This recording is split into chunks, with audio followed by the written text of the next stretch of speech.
അസ്സലാമു അലൈക്കും പ്രിയപ്പെട്ട മോമിനിങ്ങളെ, മരണവാർത്തയാണ്. ഈ ഒരു മരണവാർത്ത നിങ്ങളൊക്കെ അറിഞ്ഞതാണ്.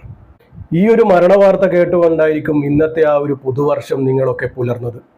പക്ഷേ നമ്മൾ ഈ മരണവാർത്ത നിങ്ങളുടെയൊക്കെ മുന്നിലെത്തിക്കുന്നത് മരണപ്പെട്ടവരെ കുറ്റം പറയാനല്ല, മരണപ്പെട്ടവർക്ക് പ്രാർത്ഥന ലഭിക്കുവാനും മരണത്തെക്കുറിച്ച് ചിന്തിക്കുവാനും മരണത്തിന് വേണ്ടി തയ്യാറെടുക്കുവാനുമാണ് നമ്മൾ ഇതുപോലുള്ള മരണവാർത്തകൾ നിങ്ങളുടെയൊക്കെ മുന്നിലെത്തിക്കുന്നത്.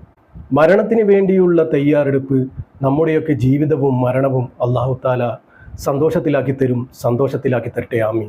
വിധി നിശ്ചയിക്കുന്നവൻ പടച്ച റബ്ബാണ്. എന്നാലും നമ്മളൊക്കെ നല്ല രീതിയിൽ ജീവിക്കാൻ ശ്രമിക്കുക. നല്ല രീതിയിൽ ജീവിച്ച് ഈമാനോടുകൂടി മരിക്കാൻ നോക്കുക. മരിക്കുന്ന നേരത്ത് നമ്മുടെയൊക്കെ ഖൽബിൽ പടച്ച റബ്ബ് ഈമാൻ നിലനിർത്തി തരട്ടെ. അതിനു വേണ്ടിയായിരിക്കണം നമ്മുടെയൊക്കെ ജീവിതം. പ്രിയപ്പെട്ടവരെ, നമ്മുടെയൊക്കെ ജീവനുള്ള കാലത്തെ നമുക്കൊക്കെ നല്ല രീതിയിൽ ജീവിക്കാൻ സാധിക്കുകയുള്ളൂ. നല്ല രീതിയിൽ ജീവിക്കാൻ നമുക്കൊക്കെ തൗഫീക്ക് നൽകുമാറാകട്ടെ, ആമീൻ. ഹസ്ന എന്ന 34-കാരിയുടെ മരണം നമ്മളൊക്കെ ഞെട്ടലിലൂടെയാണ് കേട്ടത്. ഹസ്നയുടെ കുടുംബത്തിലോട്ട് കയറി ചെല്ലുകയാണെങ്കിൽ ഹസ്നക്ക് 3 മക്കളാണ്.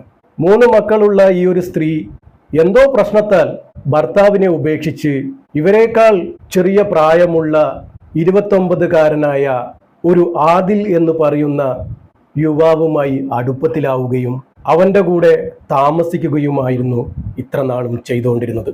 ഇവരുടെ ജീവിത പശ്ചാത്തലത്തിലേക്കൊന്നും നമ്മൾ പോകുന്നില്ല.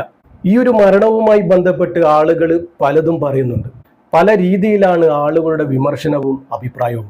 കൈതപ്പൊയിലിലെ ഹസൻ അപ്പാർട്ട്മെന്റിൽ വാടകയ്ക്ക് താമസിക്കുന്ന കാക്കൂർ മുണ്ടപ്പുറക്കുന്ന് സ്വദേശിയായ ഹസ്നയാണ് ഇതുപോലെ മരണപ്പെട്ടിരിക്കുന്നത്. 34 വയസ്സാണ്. ഇവര് വാടകയ്ക്ക് താമസിക്കുന്ന ആ ഒരു അപ്പാർട്ട്മെന്റിലാണ് ഇവരെ തൂങ്ങി മരിച്ച നിലയിൽ കാണപ്പെടുന്നത്.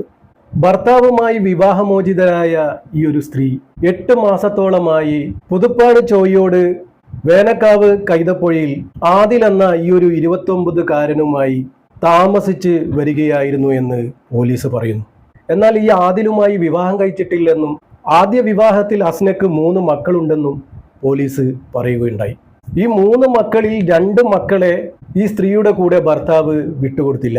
അതിലൊരു മോനാണ് ഈ സ്ത്രീയുടെ കൂടെ താമസിക്കുന്നത്. 13 വയസ്സുള്ള മൂത്ത മകൻ. ആ ഒരു മകൻ മാത്രമാണ് ഇപ്പോൾ ഹസ്നയുടെ കൂടെയുള്ളത്. മറ്റ് 2 മക്കളെയും മുൻ ഭർത്താവ് കാണിച്ചു കൊടുക്കാത്ത മനോവിഷമം ഹസ്നക്കുണ്ടെന്ന് പറയപ്പെടുന്നു. ഇവരുടെ കൂടെ താമസിക്കുന്ന ആദിലും വിവാഹമോചിതനാണ്. അങ്ങനെ 2 പേരും താമസിച്ചു വരികയായിരുന്നു. ഈ ആദിൽ എന്ന് പറയുന്നവൻ ഈങ്ങാപ്പുഴയിൽ മകൻ വെട്ടിക്കൊന്ന സുബൈദയുടെ സഹോദരി സക്കീനയുടെ മകനാണ് ഹസ്നയുടെ ഇപ്പോഴത്തെ പങ്കാളിയായ ആദിൽ. കഴിഞ്ഞ ദിവസം രാവിലെ 10 മണിയോടെയാണ് ഹസ്നയെ താമസിക്കുന്ന അപ്പാർട്ട്മെന്റിൽ തൂങ്ങി മരിച്ച നിലയിൽ കാണപ്പെടുന്നത്. 10 മണിയായിട്ടും മുറി തുറക്കാത്തതിനെ തുടർന്ന് അപ്പാർട്ട്മെന്റിൽ തൊട്ടടുത്ത റൂമിലിരുന്ന ആദിൽ ഫ്ലാറ്റ് ഉടമസ്ഥനെ അറിയിക്കുകയാണ്. അങ്ങനെ ഫ്ലാറ്റ് ഉടമയെ വിളിച്ചു വരുത്തി പിന്നീട് വാതിൽ ചവിട്ടിപ്പൊളിച്ച് അകത്തേക്ക് കയറിയപ്പോഴാണ് ഈ ഒരു യുവതിയെ റൂമിലെ ഫാനിൽ തൂങ്ങി മരിച്ച നിലയിൽ കാണുന്നത്. ഈ ഒരു മരണവുമായി ബന്ധപ്പെട്ട് പല അഭിപ്രായങ്ങളുമുണ്ട്. ഹസ്നയുടെ വീട്ടുകാർക്കാണെങ്കിൽ ഈ ഒരു ആദിലിനെ സംശയമുണ്ട്. ഹസ്ന മരിക്കുന്നതിന് കുറച്ച് മുന്നേ ഉമ്മയെ വിളിച്ചെന്നും ഉമ്മയുടെ അടുത്ത് താമസിക്കാൻ ആഗ്രഹമുണ്ടെന്നൊക്കെ പറഞ്ഞിരുന്നു എന്ന് ഹസീനയുടെ ബന്ധുക്കൾ പറയുന്നുണ്ട്. അതുകൊണ്ട് തന്നെ ആദിലിനെതിരെ കേസുമായി അവർ വന്നിരിക്കുകയാണ്. അത് എന്തോ ആയിക്കോട്ടെ, ആള് മരണപ്പെട്ടിട്ടുണ്ട്. പോലീസിന്റെ പരിശോധനയിൽ ആത്മഹത്യാ കുറിപ്പൊന്നും അവിടെ കണ്ടെത്താനായില്ല.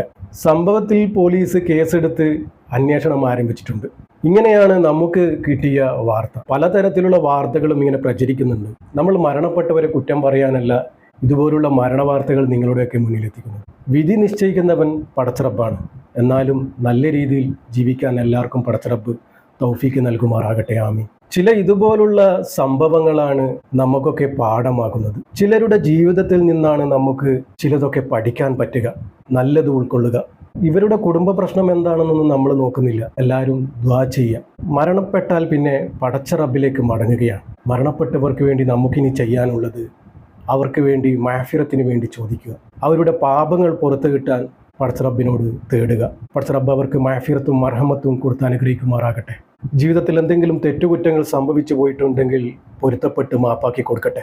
ഖബർ സ്വർഗീയ പൂങ്കാവനമാക്കി കൊടുക്കട്ടെ. ഖബറിലെയും നരകത്തിലെയും മുഴുവൻ അദാബിനെ തൊട്ടും കാക്കുമാറാകട്ടെ. ഇതുപോലുള്ള മരണത്തിൽ നിന്നും നമ്മളെയൊക്കെ കാക്കുമാറാകട്ടെ. കീറിമുറിഞ്ഞ് പോസ്റ്റ്മോർട്ടം ചെയ്യുന്ന വിധത്തിലുള്ള മരണങ്ങളെ തൊട്ട് എല്ലാവരെയും കാക്കുമാറാകട്ടെ പടച്ചറബ്. നമ്മുടെയൊക്കെ ജീവിതവും മരണവും അല്ലാഹു തആല സന്തോഷത്തിലാക്കി തരട്ടെ.